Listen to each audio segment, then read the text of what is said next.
Sa pagsisimula ng bagong high school year, nakita ng ilang nakatatanda ang unang taon na napakalaking si Aiwa Shimizu, at napansin nila na sa kabila ng laki nito, isa siyang malaking duwag, kaya sinimulan na nila siyang pagtripan. Napansin din nila ang isa pang estudyante sa unang taon na nagngangalang Jin na halos kasing laki ng palaka, ngunit nang kinutya nila siya tungkol sa kanyang maikling tangkad, sinimulan niya silang bugbugin. Pagkatapos ay dinala ni Yoshimizu si Jin, sa takot na baka makipagtulungan ang mga nakatatanda sa kanya at magpasalamat sa kanyang pagligtas sa kanya. Nilinaw ni Jin na nakikitungo lang siya sa kanila dahil sa mura nilang mga pahayag tungkol sa kanya, at pareho silang nagpapakilala sa isa't isa habang sabay silang lumalayo. Ibinunyag ni Jin na kinamumuhian niya ang mga walang kwentang matataas na pandak na tulad niya na walang magawa, habang minamaliit ng mga tao ang mga pandak na tulad niya at tinatrato siyang parang bata dahil lang sa kanyang tangkad. Ang matandang kaibigan ni Aiwa Shimizu na si Hekchaoji ay hinampas siya at tinanggap siya sa paaralan. Pagkatapos ay inanyayahan niya sila ni Jin na manood ng laban ng rugby ng kanyang koponan, na tila walang alam si Jin. Sinabi sa kanya ni Hachioji na ang rugby ay isang esport kung saan ang sinuman ay maaaring maging isang bituin, at sa pagsisimula ng laban sa pagsasanay ng koponan, ipinaliwanag sa kanya ni Aiwa Shimizu ang mga patakaran ng rugby. Ibinunyag niya na dahil sa kanyang malaking sukat, sinubukan din nilang kunin siya sa middle school, at kahit na inaaliw si Jin na sa laki ng rugby ay hindi mahalaga dahil ang mga koponan ng rugby ay may mga tao sa bawat laki. Napagtanto ni Jin na maaari siyang maging isang bituin sa rugby, at pagkatapos ng laban, tinanggap niya ang alok ni Hachioji na sumali sa koponan. Samantala, tumanggi si Aiwa Shimizu na sumali at lumayo. Kinabukasan, ang rugby club ay patuloy na nagre-recruit ng mga bagong tao at dumating si Jin upang makilala ang pinakamalakas na manlalaro ng koponan, na pinangalanang Sekuzan. Maikli ang tawag sa kanya ni Sekizen, kaya inatake niya ito, ngunit madaling hinarap siya ni Sekizen at pinagalitan pa siya pagkatapos. Pagkatapos ay tinanong niya si Hachioji kung bakit hindi sasali si Aiwa Shimizu sa team, at pagkatapos ay hinilan niya si Aiwa Shimizu palayo sa kanyang book club meeting hanggang sa lupa. Binigyan niya si Aiwa Shimizu ng tackle bag at sinisingil siya ng buong bilis, ngunit tumabi si Aiwa Shimizu sa huling sandali. Siya mismo ang kumuha ng tackle bag at hiniling kay Aiwa Shimizu na hawakan siya, ngunit tinanggihan ni Aiwa Shimizu ang kanyang kahilingan. Sinabi niya sa kanya na alam niya kung paano nasugatan ni Aiwa Shimizu ang kanyang kaibigan na si Miyuki, sa middle school sa pamamagitan ng pagharap sa kanya, at tinitiyak sa kanya na hindi siya mahina tulad ng kanyang kaibigan. Pagkatapos ay hinarap siya ni Aiwa Shimizu sa galit na nagpalipad sa kanya, ngunit mabilis siyang nakabawi at ibinalita na napakasaya ng rugby. Kinabukasan, tinatanggap ng rugby team ang mga bagong dating, at ang lahat ng mga baguhan ay sumama kay Hachioji para makapag-brief, habang si Aiwa Shimizu at isa pang may karanasang manlalaro ng rugby, si Uharano, ay sumama sa kapitan ng koponan na si Sekizen. Sinimulan ni Hachioji na gabayan ang mga bagong dating, ngunit hiniling ni Jin na harapin ang isang tao kaagad. Hindi siya tumitigil sa pag-iyak tungkol dito, kaya sinabihan siya ni Sekuzan na harapin siya. Pagkatapos ay hinarap niya si Sekizen, na parang isang langaw. Sinubukan niyang harapin siya muli, ngunit pinigilan siya ni Sekizen at sinabihan siyang subukan ang isang pagsasanay. Nag-aalok pa siya na gantimpalaan siya ng 5 pagtatangka sa pagtakal kung gagawin niya ang drill, kaya agad namang pumayag si Jin. Pagkatapos ay sinabihan siya ni Hachioji na dalhin ang bola sa kanyang mga tuhod na parang pagong, pabalik-balik sa lupa hanggang sa matapos ang kanilang pagsasanay. Habang nagpapatuloy ang pagsasanay, ipinagpatuloy ni Jin ang charade na ito kahit na pinagtatawanan siya ng iba at hindi tumitigil kahit makalipas ang 3 oras. Sa kabila ng kahirapan, sa huli, napapagod na rin siya para harapin pa si Sekizen. Hinarap niya si Sekuzan sa susunod na araw, na madaling humarang sa kanya, at ipinagpatuloy ang parehong drill sa susunod na mga araw. Ipinagpatuloy niya ang pagtakal at paggawa ng drill araw-araw, ngunit patuloy din niyang inoobserbahan ng iba pang mga manlalaro upang matuto ng higit patungkol sa tackle. Nang maglaon, ibinahagi niya ito kay Aiwa Shimizu at hiniling sa kanya na hayaan siyang magsanay sa pakikipaglaban sa kanya upang ibagsak si Sekuzan. Sa susunod na haharapin niya si Sekuzan. Pagkatapos ng kanilang pagsasanay, napansin ni Sekuzan na lumalakas siya at mas mahusay sa paghawak. Patuloy siyang natatapon, ngunit sa kanyang huling tackle, inilabas niya ang kanyang ultimate move sa pamamagitan ng paghagis ng kanyang timbang sa ibaba ng mga tuhod ni Sekuzan at nagawang ihagis siya sa kanyang balikat. Nagulat ito sa lahat, at kay Umino. Pagkatapos ay binuhusan siya ng tagapamahala ng koponan ng tubig upang magpalamig siya. Inanunsyo ni Sekuzan sa kanyang koponan sa susunod na araw na mayroon silang practice game laban sa Kiho High sa susunod na linggo. Dahil ang Kiho High team ay semi-finalist para sa Kanagawa Prefecture na tinalo ang kanilang koponan dati, lahat ay nagbubulungan tungkol sa laban. Pagkatapos ay ginabayan ni Umino ang mga nagsisimula tungkol sa pagbuo ng koponan, at ang isa pang kasamahan sa koponan, si Ebiumi, ay pinagtatawanan si Jin sa pagkakaroon ng parehong posisyon ng winger gaya niya. Nagsisimula na silang lahat sa pagtatalo. Samantala, si Aiwa Shimizu ay ayaw sumali sa laban dahil ang kanyang kaibigan mula sa middle school na si Miyuki, ay nasa kabilang team din. Dumating ang isang bagong araw, at naglalakbay hanggang upang makipaglaro sa Kiho High, isa sa nangungunang 4 na koponan sa rehiyon ng Kanagawa. Nakilala ng vice captain na nagngangalang Taira ang mga lalaki sa gate, ngunit napagkamalan si Sekuzan bilang Fatty Hachioji, isang bagay na bulag lamang ang gagawa. Inanunsyo ni Sekuzan ang panimulang lineup, ngunit nakakagulat na pinipigilan si Jin mula dito. Nagalit si Jin dito at nagtatanong kung bakit nagsisimula sa kanya ang mahiyain na si Aiwa Shimizu. Biglang nagseryoso si Miyuki at sinabihan si Jin na palamigin ito dahil hindi pa niya nakikita kung ano talaga ang kaya ni Aiwa Shimizu. Si Umino ay nanunood mula sa bench kasama sina Jin at Ebiumi. Ipinaliwanag niya ang mga alituntunin ng laro sa walang laman na ulo habang inaalis ng koponan ang mga medyas sa kanila. Habang nagpapatuloy ang laro, nagiging malinaw sa magkabilang koponan na si Aiwa Shimizu ang mahinang link at nagpa siya ang mga Kaijo boys na i-target siya. Nakuha ni Miyuki ang bola at sa wakas ay nakuha ang kanyang pinakahihintay na labanan kay Aiwa Shimizu. Ngunit biglang naalala ni Aiwa Shimizu kung paano niya nasaktan si Miyuki sa middle school sa isang laban at nag-freeze sa play place. Nagalit si Miyuki at sinabihan si Aiwa Shimizu na umalis sa field kung hindi siya seryoso sa paglalaro. Nagpatuloy ang laro at nadismaya si Jin nang makita si Aiwa Shimizu. Sinisigawan niya ito para magseryoso at sa wakas ay natauhan si Aiwa Shimizu, napatigil si Miyuki ng 1 pulgada. Nagbabago ang takbo ng laro habang sinisimulan ni Aiwa Shimizu ang pag-ipon ng mga puntos at pang-aapi sa mga kabaligtaran na tagapagtanggol. Sa kabila ng kanyang pinakamahusay na pagsusumikap, pinapanatili ng Kaijo ang pangunguna at nagsimulang muling mag-ipon ng mga puntos laban sa mahinang grupo ng pagiging karaniwan. Sinabi ni Umino na ito ay hindi patas dahil ang Kaijo ay isang pribadong paaralan at nakakakuha sila ng mga pisikal na malalakas na manlalaro sa pamamagitan ng scouting at may tamang mapagkukunan. Ang sumisira sa momentum sa pagkakataong ito ay hindi si Aiwa Shimizu, kundi si Sekuzan. Habang buong lakas niyang hinahampas si Taira. Naalala ni Taira ang nakaraan nang naglaro ang Kaijo laban sa isang batang Sekizen at sa kanyang koponan. Naaalala niya kung paano nagpatuloy si Sekizen sa pagsasanay ng 1 oras matapos matalo sa laro. At doon niya nasimulan ang paggalang sa kanya sa kasalukuyan. Ang isang senior sa bench ay nagtalo na walang sino man sa kanilang koponan ang nagtatrabaho ng mas mahirap kaysa kay Sekuzan. Ngunit ang rugby ay isang team sport, kaya lahat ng 15 na manlalaro ay kailangang magsikap upang aktwal na makamit ang isang bagay sa field. Sinabi ni Uharano na oras na upang baguhin ang daloy ng laro. Ang laro ay nagpapatuloy habang ang koponan ay nakaharap laban sa Kaijo High at ang mga bagay ay nagiging magaspang habang sila ay lumalakad. Mabilis na ginalaw ng Kaijo ang bola, na ginagawang imposibleng mag-react. Ipinakita ni Uharano ang kanyang husay, na nagmukhang baguhan si Miyuki. Naghagis si Uharano ng no-look pass na nagpatalsik sa sarili niyang teammate na nagngangalang Ace. Habang pinapanood ni Jin mula sa bench na walang kaalam-alam, ipinaliwanag ni Umino ang rugby positioning, ngunit malinaw na hindi binuo ang kanyang utak para dito.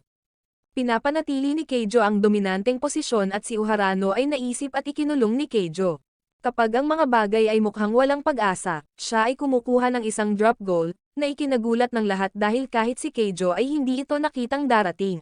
Umayos si Keijo sa likod at nagseryoso. Humigpit ang kanilang depensa habang nagpupumilit ang koponan na maipasa ang bola. Naaamoy ni Keijo ang dugo, ngunit sa kabutihang palad, ang halftime ay tumama sa bench ni Keijo ay tinutuya ang koponan, ngunit itinakda ng mga nakatatanda ang record at sinabihan silang manatiling nakakulong sa kabilang panig. Gusto ni Ebiumi sa susunod na kalahati, ngunit pinatigil siya ni Sekuzan dahil sa magandang lumang tuntunin ng walang pagsasanay, walang laro.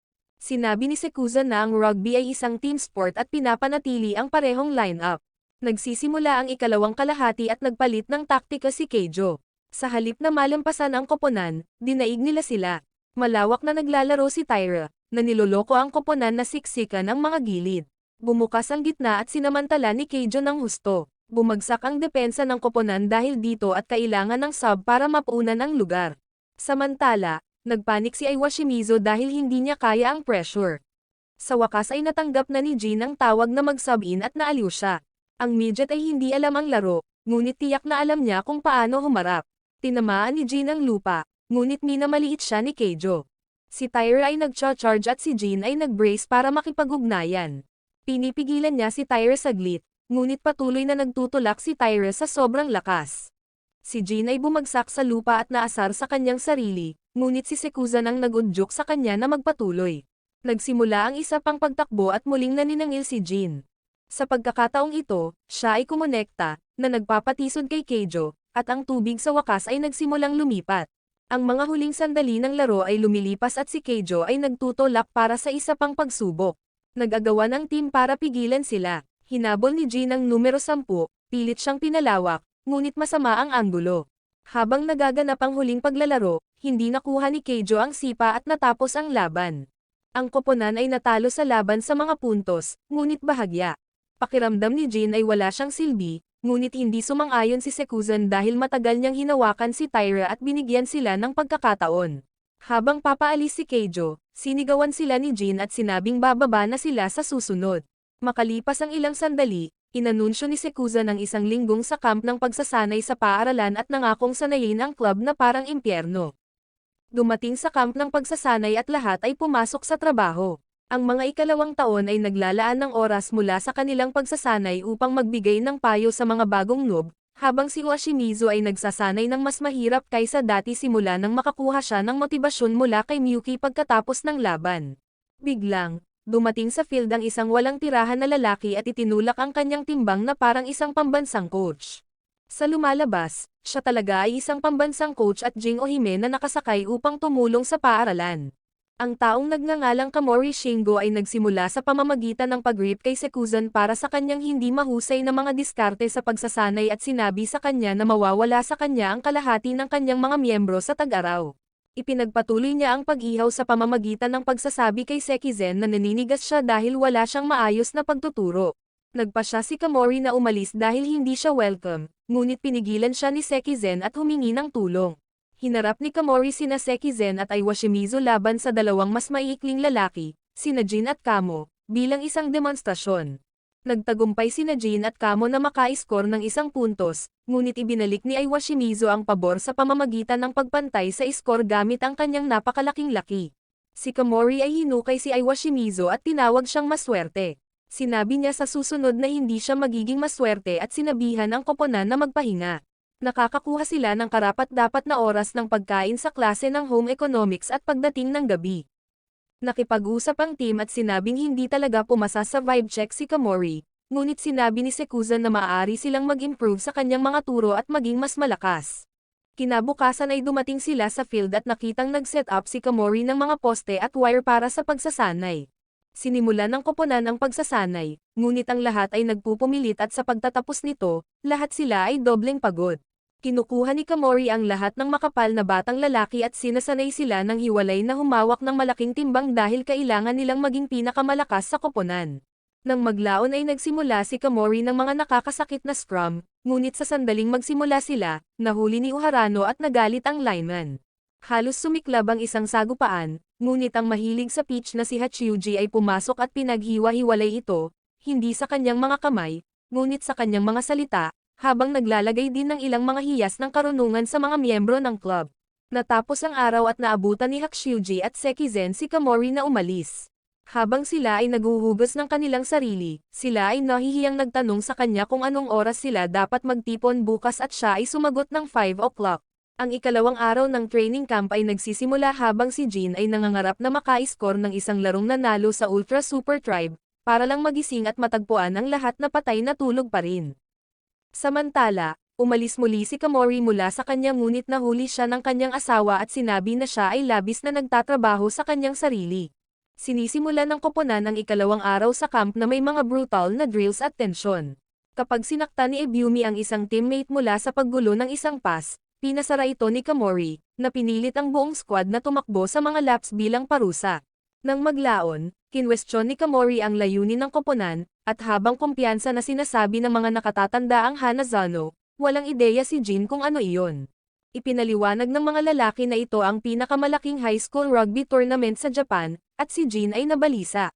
Sinabi niya na kasama siya, ngunit nagbabala si Kamori na kung patuloy silang mag-aaway, hindi sila makakarating doon. Nang gabing iyon, lumabas si Ebiumi para sa lihim na pagsasanay, ngunit nahuli siya ni Sekizen. Tumakbo sila at sa wakas ay nagbukas si Ebiumi. Sabi niya, ayaw niyang matalo at hindi niya kayang tiisin ang mga mahihinang kasamahan. Inihayag niya na ang kanyang mga naunang nakatatanda ay malambot at ito ay nagpagalit sa kanya. Kwento ni Sekuzan, naaalala niya ang isang dating kapitan na itinulak ang sarili sa limitasyon pagkatapos ng bawat pagkatalo. Ito ay sumasalamin kay Ebiumi, na sa unang pagkakataon ay pinabayaan niya ang kanyang pagbabantay. Samantala, si Jin ay nakikinig sa lihim na pagsasanay ni Ebiumi at sa klasikong Jin fashion, gumawa ng isang eksena.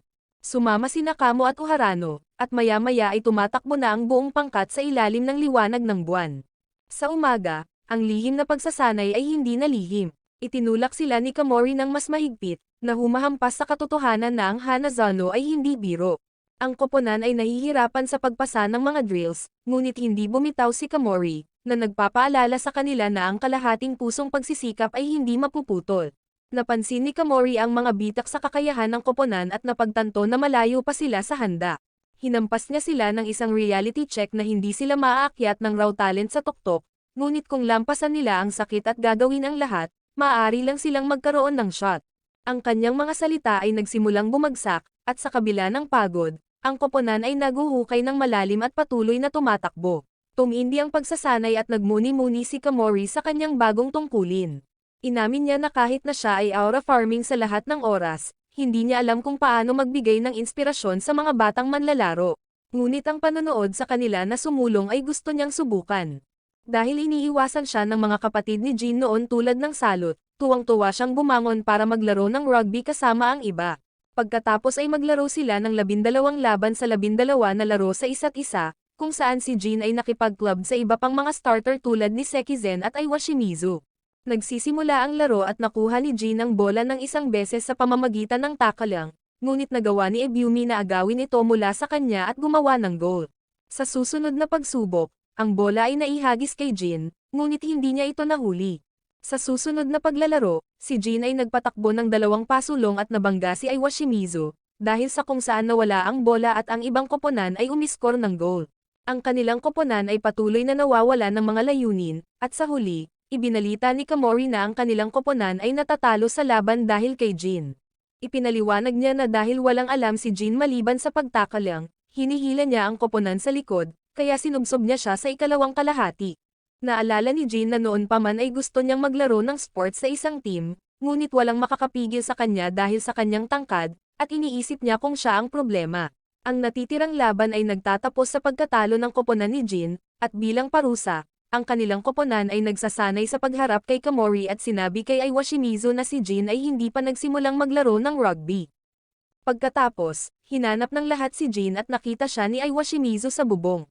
Tinanong niya siya kung ginagawa ba niya ang pagharap upang ilabas ang kanyang galit sa mas malalaking lalaki at ipinaliwanag na kahit na siya ay nagsasanay ng marami upang mapabuti ang kanyang mga kakayahan.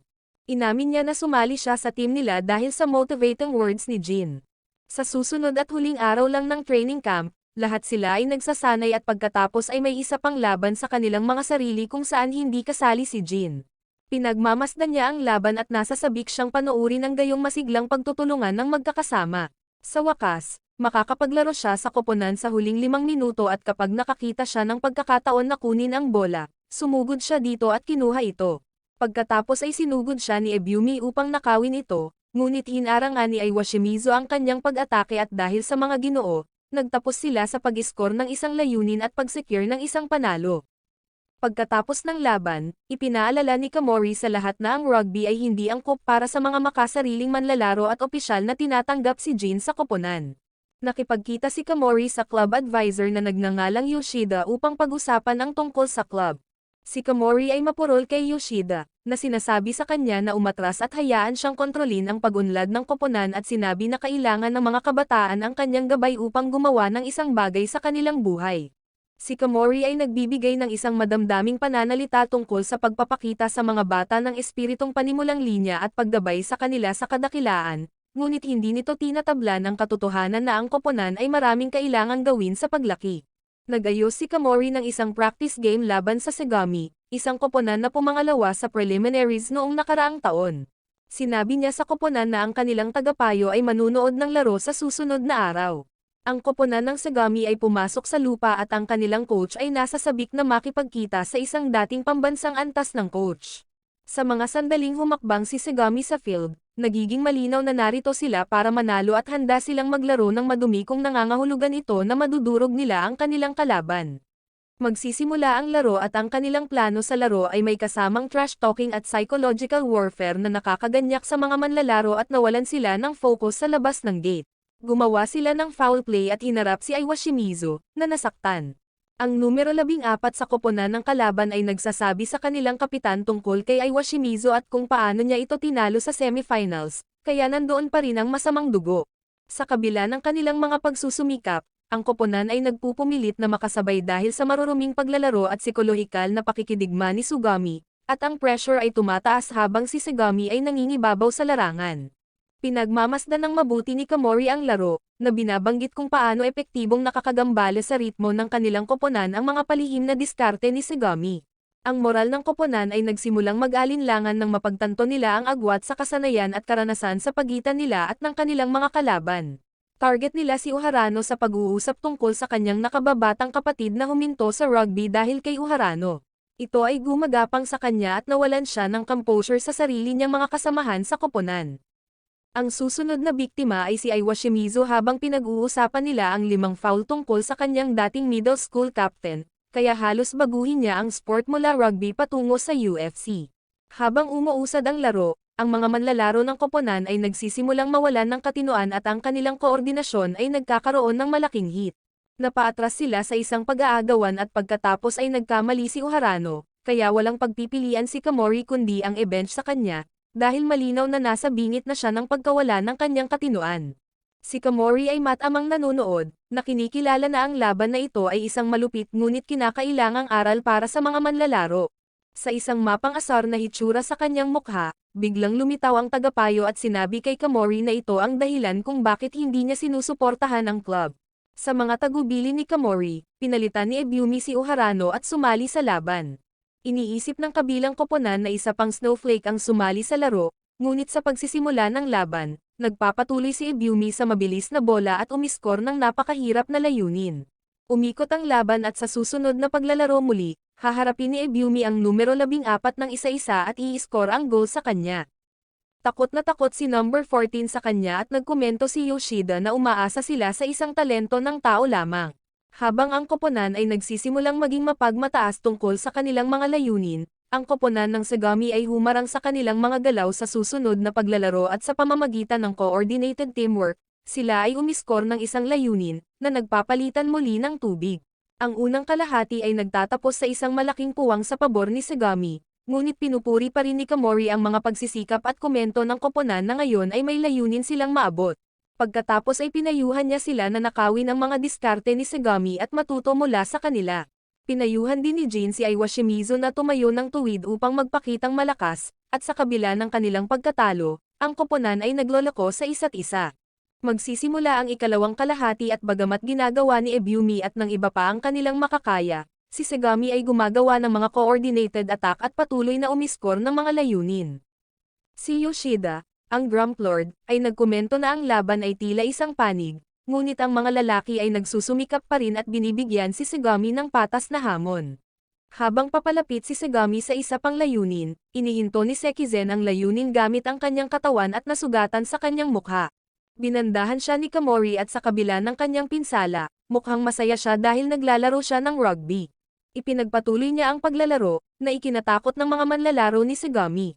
Si Sekuzan ay patuloy na itinatapon ang kanyang sarili sa mga manlalaro para lamang ihinto ang mga layunin at mapanatili ang momentum ng buong laro sa kabila ng kanilang kakulangan ng mga layunin. Naalala ni Yoshida na hindi siya masyadong binibigyang pansin ng mga nakaraang rugby team kahit sinubukan niyang payuhan sila. Ngunit nagulat siya nang makita ang lakas ng kasalukuyang koponan sa huling 10 minuto. Sinubukan muli ng koponan na maka-score ng goal at muling naniningil si Sekizen kay Sagami. Kahit si Yoshida ay sumigaw ng isang beses tungkol sa isang katok at ang koponan ay namamahala na harangan ang isa sa mga layunin ni Sugami. Natapos ang laban kay Sugami sa pagmumuni-muni ng mga lalaki sa kanilang pagganap. Masakit ang pagkawala, ngunit itinatampok ni Kamori ang pag-unlad na kanilang nagawa, na binibigyang diin ang kahalagahan ng pag-aaral mula sa karanasan. Umupo si Jin sa magkahiwalay na nilalaro ang laro sa kanyang isip at nadidismaya sa maaaring mangyari. Para mabago ang mood, nag-anunsyo si Kamori ng isang paglalakbay sa beach, na ikinatuwa ng mga lalaki. Gayunpaman, nawala ang pananabik ng ihayag niya na tatakbo sila ng 6 na kilometro upang makarating doon. Ang koponan ay umuungol, ngunit nag-aayos, ang pawis ay tumutulo sa ilalim ng araw habang sila ay nagtutulak sa matinding pagtakbo, at ang kanilang pagkahapo ay lumalaki sa bawat hakbang. Sa beach, inilalagay ni Kamori ang koponan sa isang serye ng mga hindi kinaugalian na pagsasanay. Ang mga karera ng kartilya sa buhangin ay nag-iiwan sa mga manlalaro na pagod. Susunod, ang mga pala ay ibinibigay at ang koponan ay naguhukay ng mga butas sa ilalim ng nakakapasong araw. Kapag nagreklamo sila tungkol sa ehersisyo na ito, sinabi ni Kamori na ang lakas at pagtitiis ang susi. Pagkatapos ay tinipon ni Kamori ang mga pasulong para sa sumo wrestling sa buhangin, na nagpapaliwanag kung paano ang mababa, malalakas na tindig ay isinasalin sa epektibong postura. Ang mga manlalaro ay nakikipagbuno sa isa't isa, at ang kanilang mapagkompetensyang espiritu ay sumiklab sa kabila ng pagod. Sa lalong madaling panahon ay sinimulan nilang maunawaan ang layunin sa likod ng mga nakakapagod na pagsasanay. Habang lumulubog ang araw, nagpapahinga ang koponan sa tabi ng tubig. Ang mga pag-uusap ng mga lalaki ay bumaling sa mga posisyon kasama ang mga freshmen, iniisip kung saan sila maaring magkasya. Si Jin ay nakaupong mag-isa, nakatitig sa abot tanaw dahil hindi niya maiwasang ma-frustrate pa rin. Nilapitan siya ni Sekuzan at parang isang art student ang trauma ni Jin.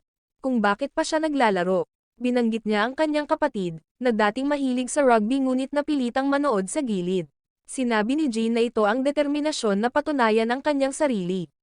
Sa malapit, nagpalitan ng matatalas na salita sina Uharano at Ibumi, isang magandang tunggalian na nabubuo habang pinagdedebatehan nila ang kanilang mga tungkulin sa koponan at kung sino ang karapat-dapat na mapabilang sa panimulang lineup. Kinabukasan, lumabas sina Jin at Raita para panoorin ang Ryogen Academy, ang naghaharing kampyon ng Kanagawa, sa aksyon. Pagsasama-sama sa karamihan, napagmasdan nila ang katumpakan at kapangyarihan ng mga manlalaro ni Ryogen. Napagmamasdan nila mula sa mga anino na si Sekido, ang star flanker, ay nangingibabaw sa field sa kanyang bilis at diskarte, habang ang kanyang kambal na kapatid na si Kakuto, ay nangingibabaw sa mga kalaban na may hilaw na lakas. Si Jin ay nanunood ng may ganap na pagtuon, na napagtanto ang agwat sa pagitan ng kanyang koponan at ang pinakamahusay sa rehiyon. Ang karanasan ay nagpapakumbaba sa kanya, ngunit nagbibigay din ng inspirasyon sa kanya, na nagpapataas ng kanyang determinasyon na umunlad ng mas maliwanag kaysa dati. Nahuli sila ng isang malaking manlalaro ng Ryogen na nagsasabing huli na siya dahil sa sobrang pagkain. Ang manlalaro ay nagngangalang Zanba. Kinuha ni Ryogen ang field bilang scrum half, isang posisyon na karaniwang nakalaan para sa mas maliliit at maliksi na manlalaro. Ang kakaiba niyang estilo ay agad na lumalabas. Sa halip na mabilis na mga pass, si Zanba ay sumusulong ng may malupit na puwersa, na nag-claim ng malalaking tipak ng field bago binitawan ang bola. Nahuhuli ng diskarteng ito ang kalaban na koponan na hindi nakabantay, at nagpupumilit silang ipagtanggol laban sa kanyang laki at kapangyarihan. Ginagawa ni Ryogen ang lahat ng tamang pag-play, at ang show-off ay ang lahat ng mga batang babae na fangirling sa kanya. Ipinaliwanag ni Raita sa dummy at sinabi na isipin na mayroong 2 Sekuzan sa iyong oras. Ganyan kalakas si Ryogen. Madaling nadoronch ni Ryogen ang koponan. 910 pagkatapos ng laban, habang naglalakad sina Jin at Raita pauwi, nakatagpo sila ng isang sports shop na nagbebenta ng mga kagamitan sa rugby. Pumasok sila upang silipin, at ipinaliwanag ni Raita ang iba't ibang uri ng sapatos ni Jin. Tinanong niya si Jin kung ano ang iniisip niya tungkol kay Ryogen, at sinabi ni Jin na mas lalo siyang na-motivate na magsanay ngayon. Ito ay nagpapahinga kay Raita, na nagpatuloy na sabihin si Jin tungkol sa pagtagumpayan ng rugby struggles kahit na siya ay pandak. Inspirasyon ni Jin si Raita na kaya nilang talunin si Ryogen, na nawawalan ng pag-asa matapos silang mapanood sa paglalaro. Habang sinusubukang kunin ni Raita ang isang pares ng cleat, tinulungan siya ng isang matangkad na lalaki, na si Sekito pala. Nagbonding sina Jin at Sekito sa pagiging absolute nerds. Sinamantala ni Jin ang pagkakataong ito para magtanong kay Sekito tungkol sa rugby. Gaya ng nakasanayan, ang pangunahing karakter ay nasa kanyang manggas habang sinasabi niyang wala siyang ideya kung paano magiging mas mahusay sa laro dahil gusto rin niyang maging isang flanker. Ngunit binibigyan siya ni Sekito ng ilang mga salita ng pagganyak na nagpapasaya sa kanyang kalooban. Pagkatapos ay hinamon ni Sekito si Jin sa isang laro ng tag sa parke upang subukan kung si Jin ay magiging isang mahusay na flanker o hindi. Pinipilit ni Jin ang kanyang pinakamahirap, ngunit hindi niya magawang hawakan kahit isang buhok ni Sekito. Sinabi sa kanya ni Sekito na wala na itong pag-asa para sa kanya, ngunit ang kanyang kapatid na si Kakuto ay pumasok. Hiniling niya kay Jin na harapin siya. Ang kanyang malaking sukat ay hindi nakakatakot kay Jin, na tumalon sa kanya na parang wildcat, ngunit dinampot at itinapon pabalik na parang isang normal na pusa. Si Jin ay patuloy na humaharap at namamahala upang mapunta ang isang mahusay, na ikinagulat ni Kakuto. Nagsimula siyang tumawa at sinabi kay Sekito na katulad niya noong una siyang maglaro ng rugby. Sa pag-alis ng magkapatid, sinabi ni Kakuto kay Jin na gagawa siya ng isang mahusay na flanker, at hiniling ni Jin na makipaglaro laban sa kanya kapag siya ay gumaling. Pinapayuhan ni Kamori ang koponan na maghangad na mag-level up sa pamamagitan ng paglalaro kasama ang malalakas na manlalaro, dahil muli silang maglalaro kasama si Keijo. Ang coach ni Keijo, si Yuji, ay umaasa na matuto pa mula kay Kamori, habang ang parehong mga miyembro ng koponan ay nagsimulang makisama sa kanya sa isa't isa. Inanunsyo ni Jin na gusto niyang gumanap bilang flanker at pagkatapos ay sumali sa scrum ni Keijo upang matuto pa. Sinubukan niya ang isang pormasyon kasama ang mga miyembro ni Keijo, ngunit sa huli ay hindi siya gumanap ng maayos, ngunit hindi siya gaanong pinipilit dahil ito ang kanyang unang pagkakataon sa isang scrum bilang isang flanker. Hiniling ni Jin sa kanila na isama siya sa mas maraming scrum at ang parehong koponan ay nagsasanay sa isa't isa. Sa lalong madaling panahon, ang isang pagsasanay na laro ay inihayag at ang lahat ng mga manlalaro ay magkakahalo at nag-club sa dalawang koponan kasama sina Aiwa Shimizu at Miyuki sa isang koponan. Magsisimula ang laro at si Sekizen ang nangunguna habang nauuna ang kanyang pagsingil sa bola. Pinuno ni Aiwa Shimizu si Miyuki tungkol sa kung paano itinapon ni Sekizen ang bola habang siya ay nahaharap, at ginamit ni Miyuki ang impormasyong ito para nakawin ang bola mula kay Sekuzan. Inihagis ni Miyuki ang bola kay Aiwa Shimizu, na pagkatapos ay umiskor ng goal para sa koponan.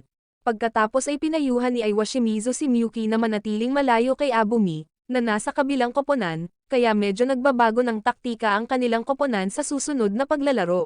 Inilalao ng koponan ni Miyuki ang bola mula kay Abumi habang naglalaro sila. Gayunpaman, sinisipa ng isa sa mga manlalaro ng ibang koponan ang bola patungo sa in-goal area. Bilang resulta, tumakbo si Abumi at ang pinakamabilis na manlalaro ng koponan ni Mitsuki patungo sa layunin, ngunit naabot ni Abumi ang oras at nakapuntos ng layunin. Pagkatapos ay inilipat ni Kamori si Jin sa koponan sa tapat ng koponan ni Aiwa Shimizu at ipinagpatuloy ang laro. Pinag-usapan ni Nakamori at Yuji kung paano maayos na naglalaro ang koponan ni Miyuki at kung paano si Miyuki ay isang nakakatakot na manlalaro kahit na siya ay unang taon pa lamang. Ang pag-atake ni Miyuki ay naharang habang si Jin ay tumatakbo sa lupa at pinangangasiwaan ang bola. Naalala ni Jin na ang isang flanker ang dapat na laging naroroon sa lahat ng dako, kaya tinatanggap ang payo na ito. Sinubukan niyang sumugod ng pinakamabilis sa bola. Hinarap niya si Miyuki, na napansin na ang daya ni Jin ay tila nakatutok siya sa katawan ng tao upang malaman ang kanilang mga galaw. Sa sandaling malaman niya ang kanyang diskarte, kinuha niya ang bola at si Jin ay sumugod din sa kanya upang harapin siya. Ngunit sa sandaling iyon, itinigil ng mga coach ang laban. Ang inanunsyo nila ang pagtatapos ng laban sa pagsasanay at pagkatapos ang parehong mga koponan ay nagpipiesta sa pagkain tulad ng isang grupo ng mga unggoy.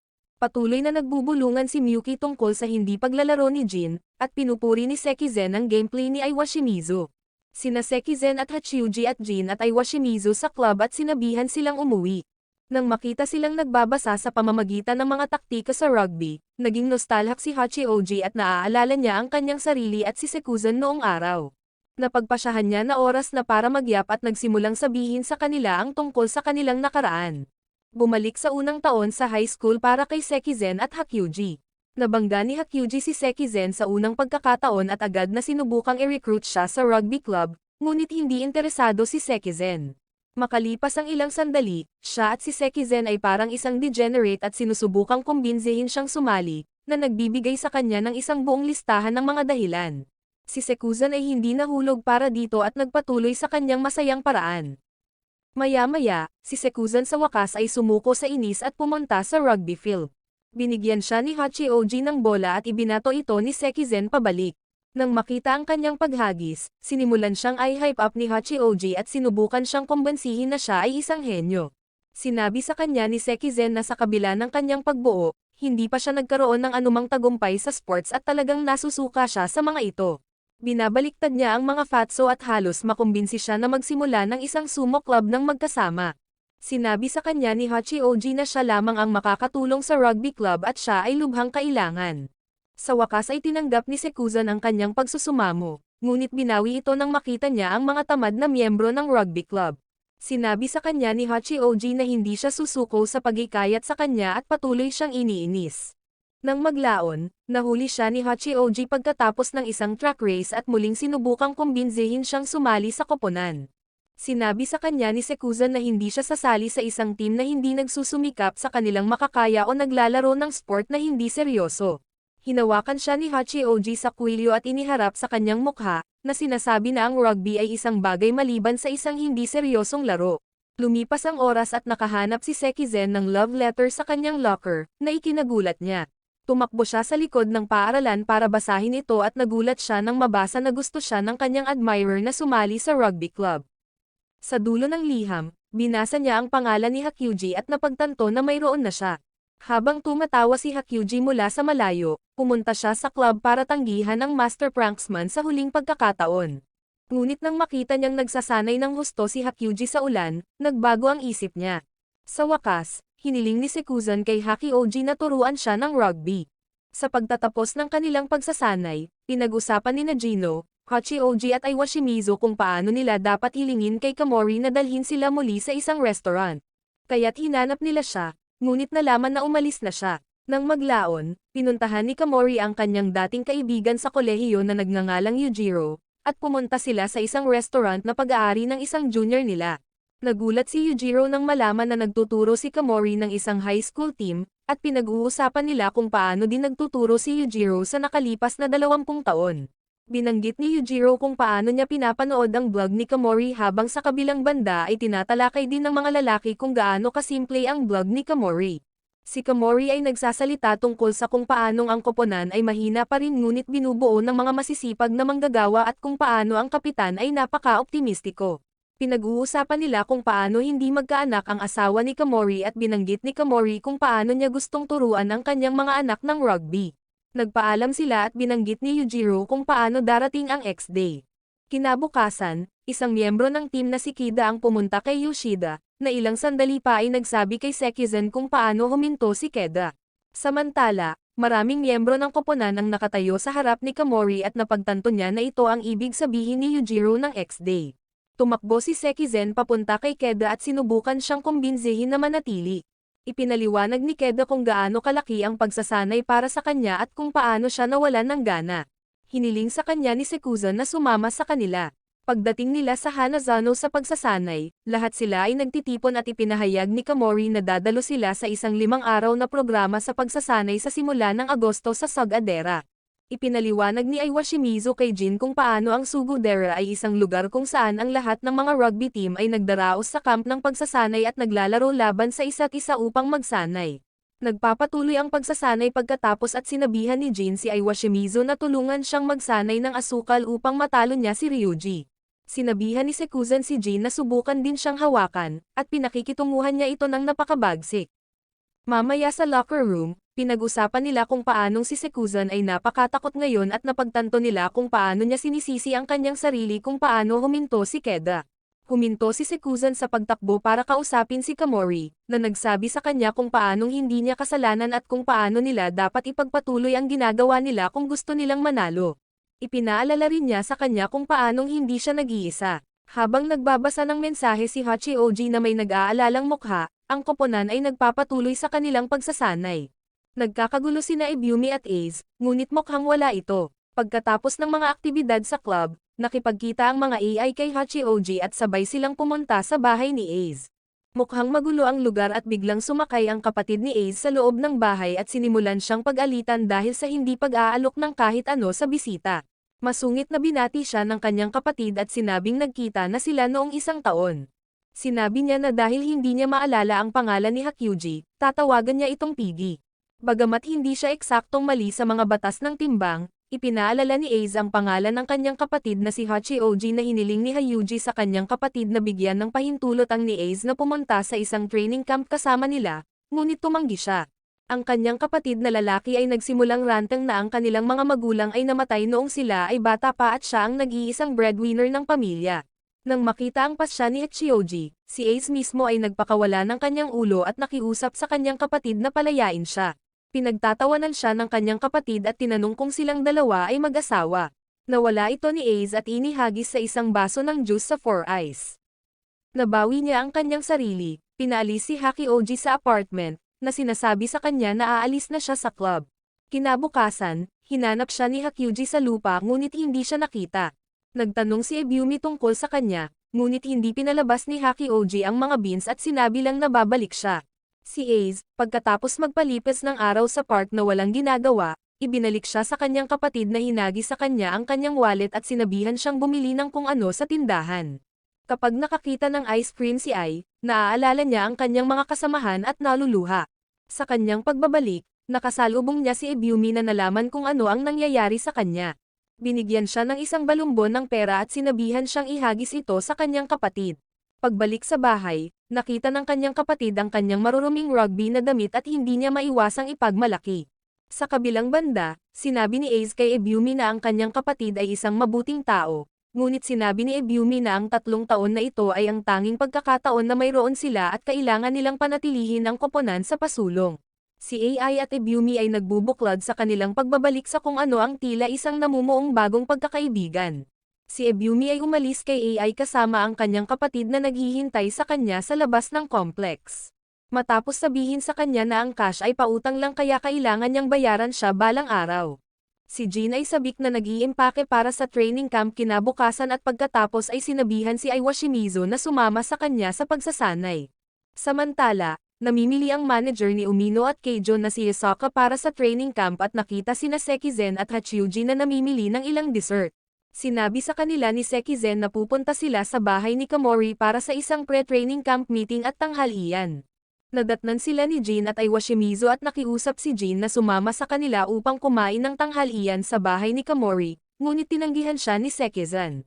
Ang iba pang mga miyembro ng koponan ay naglalaan ng kanilang oras sa paglilibang samantala, habang ang ilan ay pumupunta pa sa paaralan upang kumuha ng karagdagang mga pandagdag na klase. At nadatnan ni Ebiumi ang miyembro ni Keijo habang namimili siya ng ilang comics na pang-adult. Ang ilan sa mga miyembro ng koponan ay lumabas upang kumain at dahan-dahan silang lahat ay nakatanggap ng tawag mula kay Jin. Sinabi ni Aiwa Shimizu kay Jin na hindi niya makontak si Uharano, kaya pumunta silang dalawa sa kanyang bahay kung saan nilalakad niya ang kanyang aso, at sinabihan siyang sumama sa kanila sa tanghalian sa bahay ni Kamori kasama ang lahat na kasama niya. Pagkatapos ay nakarating si Jin sa bahay ni Kamori nang dumating si Sekizen doon, at sinabi sa kanya na makakain na ang buong team ng tanghalian. Nang makita ni Kamori ang buong grupo ng mga gutom na unggoy, sinabihan niya silang umalis, ngunit inanyayahan sila ng kanyang asawang si Yumi para kumain. Ang koponan pagkatapos ay bumili ng pagkain ng mag-isa at nagsimulang magluto ng kanilang sariling pagkain dahil sila ay nakasanayan na, habang si Yumi ay nasisiyahan sa kanilang kumpanya, dahil sila ay nagdadala ng isang napaka-energetic na enerhiya. Naglagay silang lahat ng ihawan sa likod bahay at nagsimulang mag-ihaw na para bang buhay nila ang nakasalalay dito. Binubusog ng gang ang tiyan nila ng karne at ng kanin na inihahanda para sa kanila ni Yumi.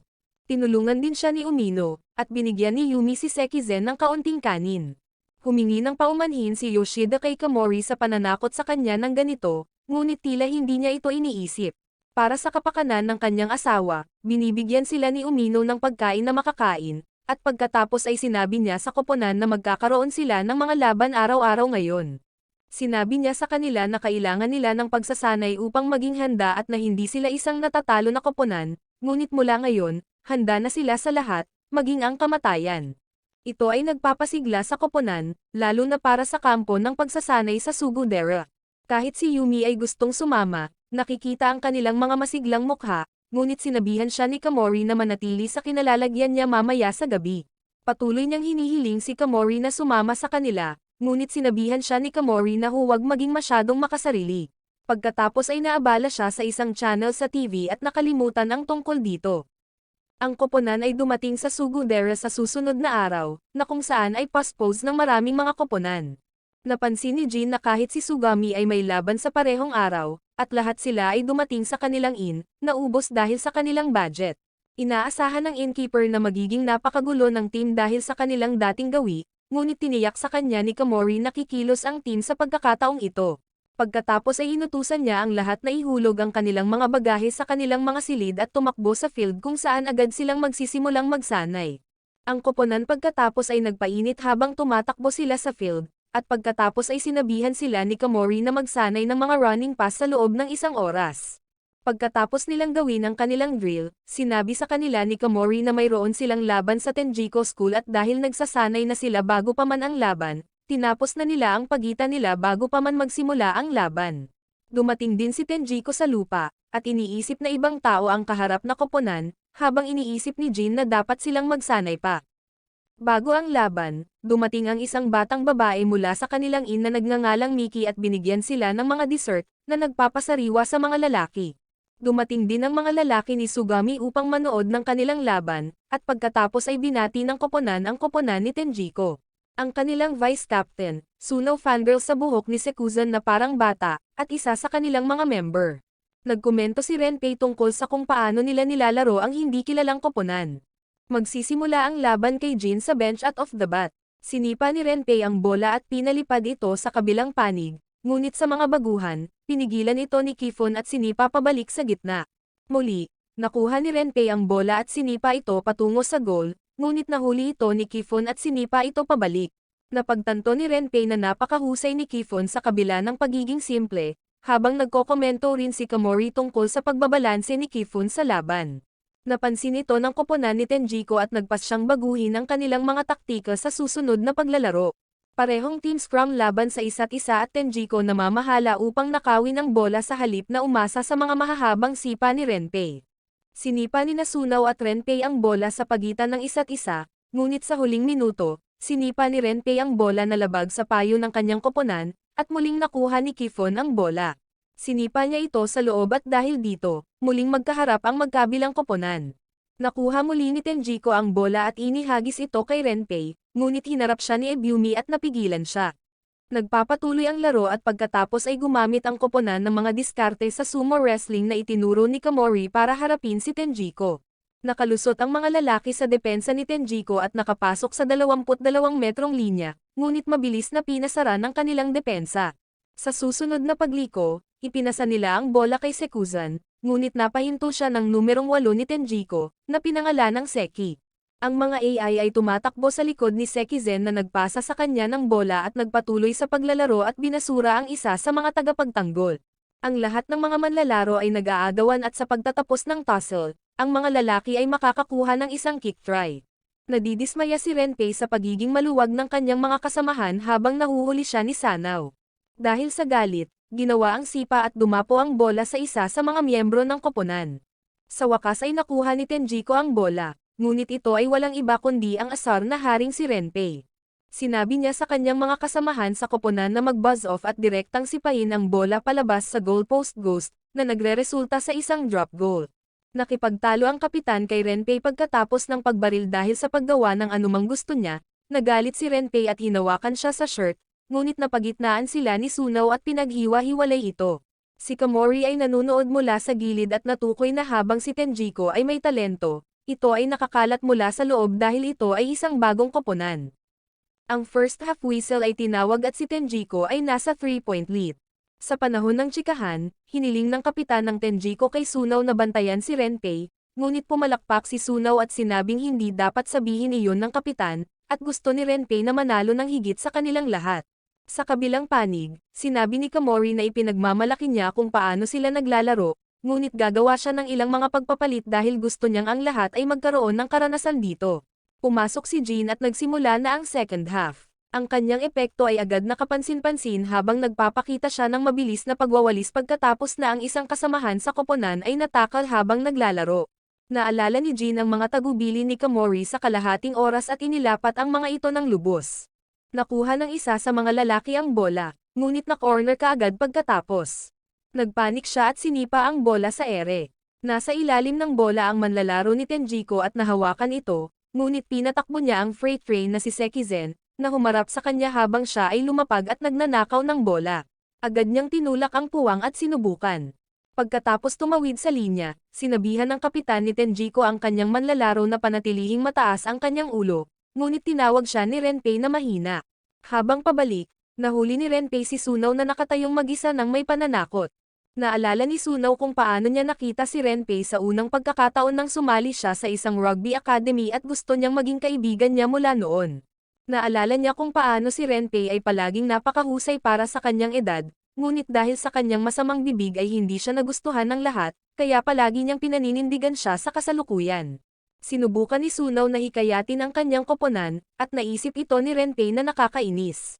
Habang tinatamad ang mga linya sa likod, kinakausap niya ang kanyang sarili tungkol sa kung gaano kasama ang kanyang koponan at hindi man lang sinubukang pigilan si Ebyumi sa pag-score. Tinanong siya ni Sunaw kung bakit hindi siya sumusubok, at sinagot lang ni Renpei na nasusuka siya sa rugby, kaya sinabihan siya ni Sunaw na umalis kung hindi siya maglalaro. Pinuntahan niya ang kanyang mga kasamahan sa koponan at sinabi pa sa kanila na lahat sila ay may kasalanan sa hindi pagsusumikap ng kanilang makakaya. Nagpapatuloy ang laban at ang koponan ng Tenjiko ay nagsimulang makakuha ng pwesto matapos silang tamaan ng mga salita ni Sunaw. Sa wakas ay nakapuntos sila, ngunit si Renpei ay natutulala pa rin. Sa likurang linya, nagpa siya si Kamori na ipadala si Uharano, na nagsabi kay Ebyumi na sundin ng maayos ang kanyang mga tagubilin. May ibinulong siya kay Jin at nagpatuloy ang laro, kung saan diretsyong pumunta si Jin kay Sanaw batay sa mga salita ni Uharano. Ipinasa ni Sanaw ang bola, ngunit naharang ito ni Uharano at sinipa pasulong si Ebyumi, na aksidenteng na-foul. Si Uharano ay nagbigay ng mga tagubilin kay Aiwa Shimizu sa pagkakataong ito, at ihahagis na ni Hachioji ang pas ng si Jin ay nagsimulang sumigaw para sa bola. Ang Tenjiko ay tumutok sa kanya, ngunit ipinasa ni Hachioji ang bola kay Aiwa Shimizu, na tumakbo pasulong at napunta sa isang mall. Sinubukan ni Aiwa Shimizu na huwag masira sa pressure mula sa magkabilang panig habang ang magkabilang koponan ay nagtutulak at si Jin ay namamahala upang makuha ang bola. Sa wakas ay nakita ni Jin ang linya at sinabi sa kanya ni Uharano na ibaba ito, kaya ginawa niya. Nabigla si Jin na nagawa niyang maka-score at muntik na siyang umiyak, ngunit sinampal siya ni Uharano sa realidad. Nagagawa pa nilang pataasin ang score, matagumpay na sinipa ang bola sa goal. Sinubukan ni Tenjiko na isara ang agwat sa pamamagitan ng muling pag-score, ngunit nahuli siya ni Jin at natapos ang laro sa pagkatalo ni Tenjiko. Pagkatapos ng laban, yumuko ang dalawang koponan at tinawag ang laro. Nakakagulat na kinuha ito ni Tenjiko at nakipagkita sa mga manlalaro ng koponan.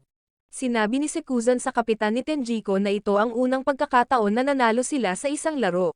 Sinubukan ni Sunaw na makipag-usap kay Renpei, ngunit pinigilan siya ng mga scout at sinabi sa kanya na mataas ang kisame. Nang makita ito, naalala ni Renpei nang bigyan siya ng kanyang boyfriend na si Sunaw ng good luck charm, at mas maaga pa noong mga bata pa sila, nang ilagay sa isip ni Sunaw ang ideya ng paglalaro ng rugby. Nakakuha si Sunaw ng business card, nakipagkita kay Renpei, at sabay na umuwi ang mag-asawa. Pagkatapos ng laro, ang koponan ay nagtitipon para sa hapunan ng pangkat. Sa huli, ang vibe ay tila hindi karaniwan para sa isang koponan na nanalo lang, kaya para maputol ang yelo, nagsimulang magsalita si Kamori at sinabing ikinalulungkot niya dahil hindi siya napapanalo, kahit na 3 buwan na siya sa kanila. Tumayo si Sekizen at magalang na nagpasalamat sa lahat ng manlalaro at staff ng team.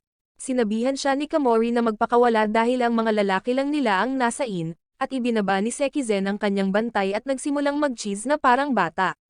Ang koponan ay sumusunod sa suit at relaxes, paghuhukay sa pagkain. Umayos ng higaan sina Umino at Miki at nagsimulang magchismisan tungkol sa mga lalaki. Tinanong ni Umino si Miki kung sino sa tingin niya ang gwapo sa team nila, pero si Miki ay gumawa ng madaling paraan at sinabing lahat sila ay gwapo. Nag-usap sila saglit, at isiniwalat ni Miki ang katotohanan na ang mataba na si Hirota ay talagang tipo niya. Sinong mag-aakala? Mamaya sa gabing iyon, lumabas sina Yoshida at Kamori para uminom, at sinabi sa kanya ni Kamori na nag-invite rin siya ng isa pang bisita, ang coach ni Tenjiko. Nagtipon silang tatlo at kumuha ng beer. Sinabi ni Kamori na dapat ay mahirap na kumonekta sa koponan habang siya ay isang batang coach, at sumasang-ayon siya. Ipinahayag ng coach ni Tenjiko na nakikinig silang lahat sa kanya, ngunit tumigil nang lumakas ang koponan. Sinabi niya na sa buong katapatan, gusto niyang makitang matalo si Tenjiko para sila ay magpakumbaba. Lalong naglalasing si Yoshida habang nagpapatuloy ang usapan. Binigyan ni Kamori ang coach ng ilang payo na bilang coach, kailangan niyang mauna ng isang hakbang sa kanyang koponan. Bigla silang sinamahan ng coach ni Keijo, na humihingi pa ng beer. Ang lahat ng mga coach ay lasing ng magkasama habang nagpupumilit silang bumuo ng mga pangungusap ng magkasama.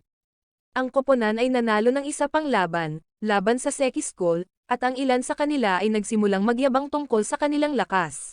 Pagkatapos, pinaalalahanan sila ni Kamori na hindi nila dapat hayaang mapunta sa kanilang ulo ang dalawang panalo, dahil ang layunin ng kampo ay malaman ang kanilang estilo at kung ano ang gumagana para sa kanila.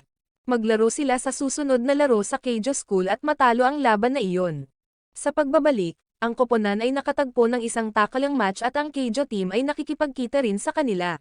Maging ang koponan ni Sugami ay lumapit sa kanila at iminungkahi ni Jin na dapat silang lahat ay magdaos ng isang paligsahan sa takalang pagkatapos ng takalang, kapag napagpasyahan na 3 miyembro mula sa bawat koponan ang haharap at ang koponan na may pinakamataas na marka ang mananalo. Nauna si Taira, na sinundan ng isa sa mga manlalaro ni Sugami, at si Sekuzan ay humarap sa wakas.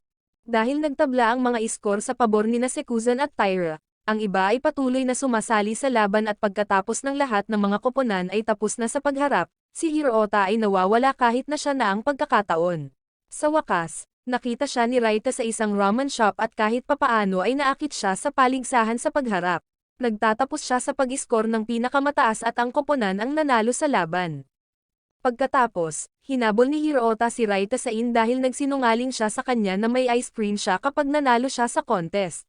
Umalis si Jin sa para gawin ang kanyang lihim na pagsasanay at nakita niya si Kifon, na tila nagdarasal sa rugby ball. Sinipa ni Kifon ang bola at napansin si Jin, napahiya talaga siya. Ipinaliwanag niya sa kanya na dati siyang naglalaro ng football, ngunit kahit na mayroon siyang mahusay na mga kasanayan sa paghula, wala siyang gaanong lakas. Maya-maya, sa pagsali niya sa rugby, ayaw niyang sumipsip dito, kaya nagdadasal siya na sana mapunta ang bola bilang good luck charm. Talagang kulito ni Jin at nagustuhan din ito ni Kamori, na nakarinig ng hikbi na kwentong ito.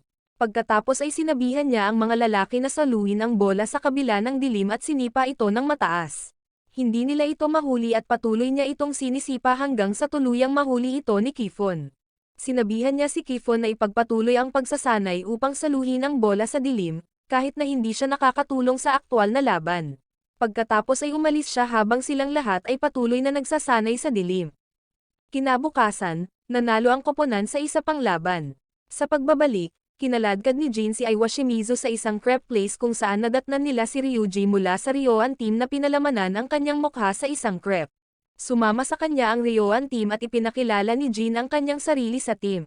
Nang maglaon, nang malapit na silang umalis, hiniling ni Yoshida sa coach ng Ryoan team na makipaglaro sa kanilang koponan sa loob ng 2 araw. Tinanggap ng coach ni Ryoan ang kahilingan ni Yoshida, ngunit sinabi na sa halip ay laruin nila ang kanilang pangalawang string team. Si Yoshida ay masaya na obligado. Nang maglaon, sa pulong ng koponan, pinuri ni Kamori si Yoshida at sinabihan ang mga lalaki na palakasin ang kanilang lakas dahil maglalaro sila laban sa ganap na pinakamahusay. Ang mga lalaki ay natalo sa kanilang susunod na laban, bahagyang dahil sa hindi mahusay na pagganap ni Jin. Pagkatapos ng laban, tinanong niya ang kanyang nakatatanda kung ano ang nagawa niyang mali, ngunit sa halip ay sinuntok niya ito sa ulo. Ang isa pang senior ay nagpapaliwanag kay Jin na habang siya ay talagang mabilis, ang kanyang pagpoposisyon ay mahina pa rin, na nagpapababa sa kanyang laro. Sinabi niya sa kanya na kailangan niyang protektahan ang kanyang karerahan sa panahon ng laro, na hindi niya nagawa. Karaniwan, sumama sa kanila ang mga AI at nagsimula silang magsagawa ng mga flanker drill kasama silang dalawa. Patuloy silang nagsasanay hanggang gabi at kinaladkad ng senior sina Jin at Ace sa putikan. Dumating si Hockey OG sa lupa na may dalang mga rice ball para sa mga pagod na lalaki, na nakikipagkompetensya sa mga nangungunang prankster ng YouTube Golden Age. Muling humampas ang master prankster habang naglalagay siya ng tone toneladang wasabi sa isa sa mga rice ball at isa sa mga nakatatanda ang naging malas na biktima. Pagbalik sa ang mga lalaki ay naglalaro ng bato, papel, gunting upang magpasya kung sino ang mauunang maligo at ang mga pasulong ay mananalo. Nagsimulang magreklamo si Uharano tungkol sa pagpunta sa mainit na paliguan at sinimulan ang revolusyon ng mga likuran, ngunit iniwan ng kapitan ang natitira at sinabihan ang mga pasulong na sumulong. Nakasalubong nila si Kamori sa daan, na nagsasabing sasama siya sa likod sa paliguan, kaya ang kanyang pinakamalaking tagahanga, si Sekuzan, ay nagbago ng mga plano at sinabing lahat sila ay sabay na pumasok. Pagkatapos, nakipagkita si Uharano kay Swa at nagkaroon sila ng maliit na pagtatalo dahil hindi gusto ni Swa ang kanyang walang pakialam na ugali. Si Swa ay nagsimulang magbulalas kay Uharano tungkol sa kung paano siya nagsusumikap ng husto ngunit hindi nakakakuha ng anumang lakas. Ipinagpapatuloy niya na siya ay bigo na ang lahat ay nagpapatuloy at iniiwan siya. Sinabihan siya ni Uharano na huminto sa pagmamaktol at ipinakita sa kanya ang isang video ng kapitan ng Japanese national team. Sinabi niya sa kanya na ang kapitan ay isang mabagal na mananakbo, ngunit hindi ito pumipigil sa kanya sa paglalaro. Gayunpaman, gusto niyang sabihin ni Uharano na ang pagsisisi sa iyong sarili ay ang ginawa rin ng kanyang kapatid, ngunit parang lagi siyang nagsasaya. Pinag-isipan ito ni Swa at tumakbo. Habang tumatakbo ay napapansin niya sa di kalayuan na tumatakbo rin si Uharano at napahiya dahil sa sinabi nito kanina. Sa susunod na laro, napakahina ang pagganap ni Matsuo at sa gabi ang mga lalaki ay naglalaro ng mga laro ng card habang si Matsuo ay nanunood sa labas ng bintana, nanlulumo. May kausap si Washimizu sa telepono habang nakatayo sa labas ng dorm at biglang lumitaw si Miyuki out of nowhere, na ikinatakot niya. Sa loob, lahat ng senior ay nasa isang kwarto at tinatawag din si Matsuo. Sa labas, pinag-uusapan ni Miyuki at Yoshimizu kung gaano kagusto ni Taira si Sekuzan at kung paano dapat nagpupulong ang lahat ng mga nakatatanda ngayon. Nakakita sila ng vending machine at pumunta para kumuha ng inumin, ngunit may lumabas na kamay mula sa likod ng washing machine sa tabi nila, na ikinatakot nila. Lumabas si Jin mula sa likuran, iniisip kung paano siya makakapag-practice sa paggamit ng washing machine. Ipinaliwanag niya sa kanila kung ano ang iniisip niya at iminungkahi ni Miyuki na magsanay siya kasama sa kanya. Magkatabi lang na tumatakbo ang tatlo habang dumadaan sa isa't isa, at pinag-uusapan nila kung paano nila matatalo ang isa't isa at sinabihan sila ni Miyuki na hulihin siya. Naglalaro ang tatlo at si Ebyumi, na nasa pagtakbo ay nagtataka kung ano ang kanilang ginagawa. Humiga ang tatlo at ibinalita ni Uashimizu ang unang pagkakataon na nakilala niya si Miyuki nang sinabihan siya ni Miyuki na maglaro ng rugby. Bumalik sila sa dorm at bumalik din si Matsuo bago sinabi sa kanila na may laban sila kay Ryan bukas. Kinabukasan, nakilala ni Jin si Sekito at sinabi sa kanila ng coach ni Ryan kung paano sila magkakaroon ng laban sa second string team. Ipinakilala ni Sekito si Jin sa flanker ng second string team. Si Makoto at ang parehong maikling hari ay hindi gusto ang isa't isa. Magsisimula ang laban at gumawa si Makoto ng mababang takal laban kay Sekizen at nakuha ni Ryan ang bola. Ngunit nagawang pigilan sila ni Jin gamit ang parehong uri ng tackle.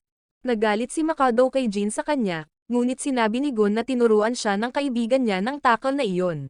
Nagsiksikan silang lahat para sa isang scrum at nakuha ni Ryan ang bola. Sinubukan ni Uharano na makuha ang bola ngunit naloloko siya sa mga taktika ni Ryan. At sinubukan ulit ni Jin na humarap pero napatalon siya. Nagagawa nilang ipagtanggol kahit papaano, ngunit si Jin ay todo pumped up at tumangging matalo. Pinag-uusapan niya kung paano niya hindi matalo ang mga malalaking lalaki, ngunit hindi niya maaaring hayaang matalo siya ng isang maikling taong tulad ni Makoto.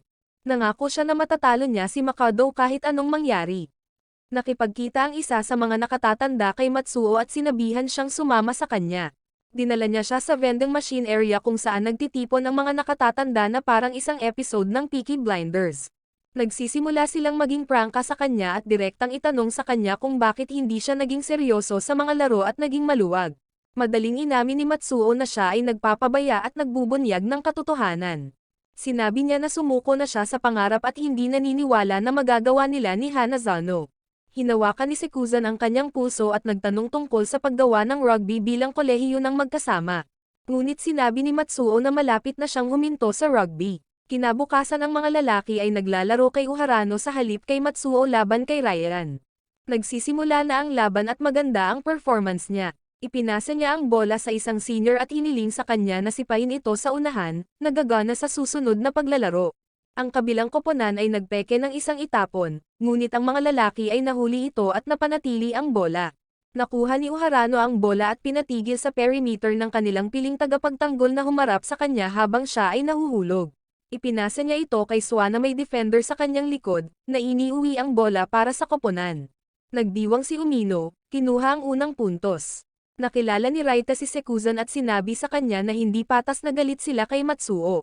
Nakiusap siya kay Sekuzan at sinabing manalo tayo sa laban na ito para ipakita kay Matsuo na posible. Sa susunod na play, ang number 9 ni Ryan ay humarang ng pass at nagsimulang tumakbo. Pinipigilan siya ni Jin, ngunit napadpad siya sa daan. Dumating si Sekuzan na pumalit sa kanya at hinarap ang dalawa sa mga manlalaro ni Ryan. Nang makita ito, namulat ang mga mata ni Matsuo at nakabawi siya ng kaunting buhay sa isang matamis na 1-2 play mula kay Jin at Washimizu. Itinigil nila ang pag-atake kay Ryan sa mga paa nito, at ang koponan ay lumiko mula sa ref. Ang koponan ay nasa mabuting kalooban, ngunit alam ni Kamori na marami pang dapat gawin. Nakuha muli ni Ryan ang bola, ngunit muling pinahinto ni Sekuzan ang pag-atake sa mismong lugar. Kinausap ni Hachioji si Sekizen at sinabihan siyang ihinto ang pagtingin kay Matsuo pagkatapos ng bawat paglalaro. Sinabi niya na narito sila para manalo, kaya kailangan niyang tumutok sa susunod na paglalaro. Inihagis ni Hachioji ang bola, ngunit pinake si Ryan sa pamamagitan ng pagpasa nito kay Sekuzan, na muling ipinasa ito kay Big Lord Hachioji mismo. Si Hachioji ay mabilis at umikot sa pinakamataas na bilis at naaabot ang linya. Si Uharano pagkatapos ay gumawa ng sipa at ang koponan ay umahon ng 120 laban sa makapangyarihang Ryuan. Pumutok ang halftime at ang mga lalaki ay tumaas ng 12 puntos. Hindi pa rin nila ito hinahayaan na pumasok sa kanilang mga ulo, at napansin ni Kamori kung paano wala na siyang dapat sabihin sa kanila. Sinasabi lang niya sa kanila kung gaano sila kahusay at ipagpatuloy ang pagtutok sa ikalawang kalahati sa panig ni Ryuan. Sinasabi lang ng coach nila na seryosohin ang kabilang team dahil natatalo lang sila dahil minamaliit nila ang mga kalaban. Magsisimula ang ikalawang kalahati at ang coach ni Ryuan ay nag-uusap tungkol sa kung paano sinusubukan ng lahat ng miyembro ni Jin ang kanilang makakaya upang manalo habang nakakakuha ng kumpiyansa. Ang mga manlalaro ng Ryuan ay namamahala na ibalik ang kanilang mga ulo sa laro at namamahala upang makapuntos. Ang iskor ay umabot sa 127 at si Ryuji ay lumapit sa coach na humihiling na isub siya para makapaglaro siya. Sumali siya sa laro at lahat ay nagulat. Plano ng coach ni Ryan na sirain ang kumpiyansa ni Jin at nakuha ni Ryuji ang bola mula kay Iwashimizu. Nagsisimula siyang tumakbo pasulong habang itinatapon ang sinumang humarang sa kanya at hindi bumabagal kahit gaano pa karaming lalaki ang humawak sa kanya. Nagawa niyang maka-score at sinabi sa mga lalaki kung gaano kasarap na sinusubukan nila ang kanilang makakaya upang manalo. Sinabi niya na mahalaga na subukan at patayin ang mga kalaban at sinusubukan niyang gawin din ito. Nakita ni Kamori ang lahat ng nasiraan ng loob at lumapit sa kanila bago ibinato ang pass kay Sekuzan. Sinasabi niya sa kanila kung paano pa rin nila sapat ang kakayahan na kumuha ng pass mula sa isang pambansang antas ng manlalaro kaya hindi sila dapat tumigil sa pakikipaglaban. Nagpapatuloy ang laro, ngunit hindi pa rin nila napigilan si Ryuji at nag-usap si Sekido tungkol sa kung paanong hindi niya gusto ang paraan ng paglalaro ni Ryuji. Patuloy na umiskor si Ryuji laban sa mga lalaki at hindi nila siya napigilan kahit nasa huling paglalaro. Lumapit si Ryuji kay Sekuzan at sinabing nananabik siyang makaharap silang muli. Pagkatapos ng laro, dinala ang mga lalaki sa Davos Hills kung saan sinabihan sila ni Kamori na mag-sprint hanggang sa tuktok kung saan magkakaroon sila ng meeting. Nagsisimulang mag-sprint ang mga lalaki habang tinatalakay ng mga nakatatanda kung paano na ang huling pagkakataon nila sa Davos. Sa wakas ay nakarating na sila sa tuktok at ilang sandali pa ay dumating na sina Kamori at Yoshida. Dahil halos patay na si Yoshida sa itaas, nakalimutan ni Kamori ang pananalita na gusto niyang ibigay, kaya sinabihan niya si Sekizen na lumapit at magsabi ng ilang salita. Ikinwento ni Sekizen kung paano niya ibinigay ang lahat ng kanyang makakaya sa nakalipas na 5 araw, at binanggit ng lahat ng mga lalaki kung paano nila ginawa ang lahat sa nakalipas na 5 araw. Sinabi sa kanila ni Kamori na mayroon silang 2 oras upang maglaro hanggat gusto nila bago sila umalis. Kaya't ang mga lalaki ay nagsimulang maglaro sa paligid bago sila bumalik sa kanilang mga karaniwang gawain. Maraming salamat sa panonood, sana nag-enjoy ka sa anime na ito. Mag-subscribe at pindutin ang notification bell upang updated ka lagi sa mga bagong video na may upload namin, at para makatutok sa higit pang Tagalog anime recap, magkita tayo sa susunod.